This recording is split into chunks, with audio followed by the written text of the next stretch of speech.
Hey, it's Coach Mo, and I just want to remind you as you're working on his fitness goals that every little bit counts, right? Of course, we always want to do the max and the most, but if you can't do the max and the most, just do your little bit, right? And let your little bit, because little bit can pile up. I had a client that told me, she had stopped working out for a long time, and her therapist told her, listen, working out was part of what was working good for you, keeping you in good spirits, keeping you joyful and productive and doing your thing. So go back to working out.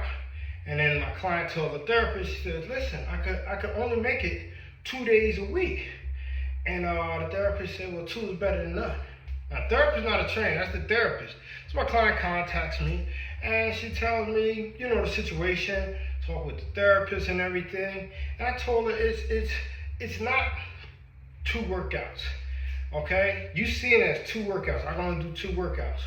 What it really realistically is 104 workouts. And she's like, 104? How could it be 104? I said, well, it's 2 workouts per week.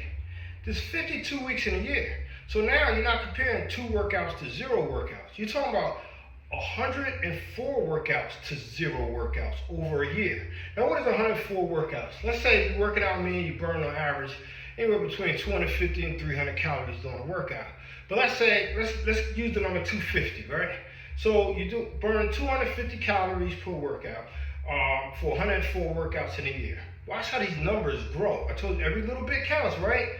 So 250 times 104, I believe, is 26,100. 26,100 calories in that year. Those are exercise calories, immediate exercise calorie, not counting the amount of calories that your body starts to burn as you build muscle and your body uses for recovery after the workout is complete. I'm talking about 26,100 workout calories. Now, there are 3,500 calories in 1 pound, right?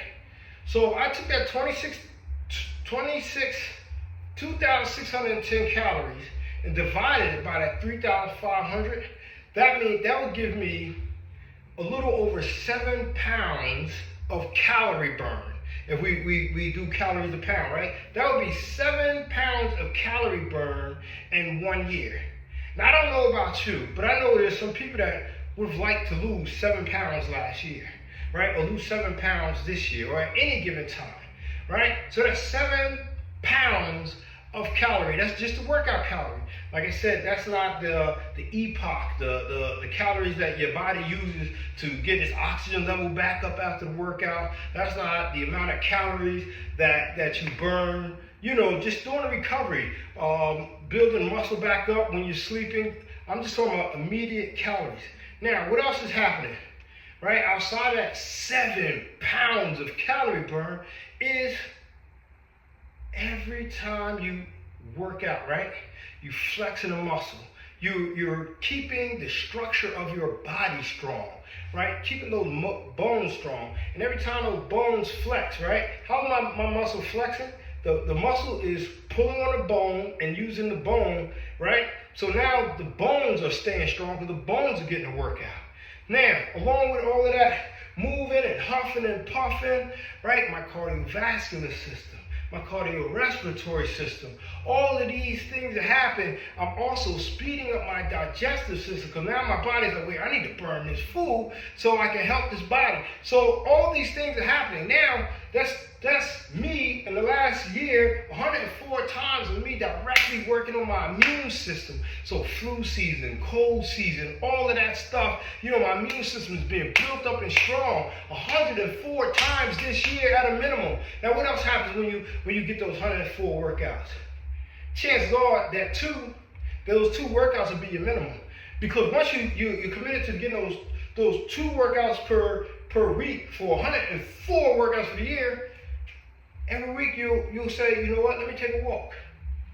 Right? Because the healthier you get, the more energy you have, and then you start saying things like, let me go to the track and jog. I wonder if I could get 1 more workout. Maybe I could get in this 50 squats a day challenge. Right? All of these other things start to pick up. All because you started with that 2. 2, right? You look at a humongous avalanche. An avalanche doesn't start as an avalanche. It starts as a snowflake, snowflake, snowflake, snowflake, snowflake, right? A typhoon starts as a raindrop, right? We got to understand that the largest building in the world got 1 brick, 2 bricks, 3 bricks, 4 bricks, and you build the structure that you want. So don't minimize yourself. Don't minimize your effort.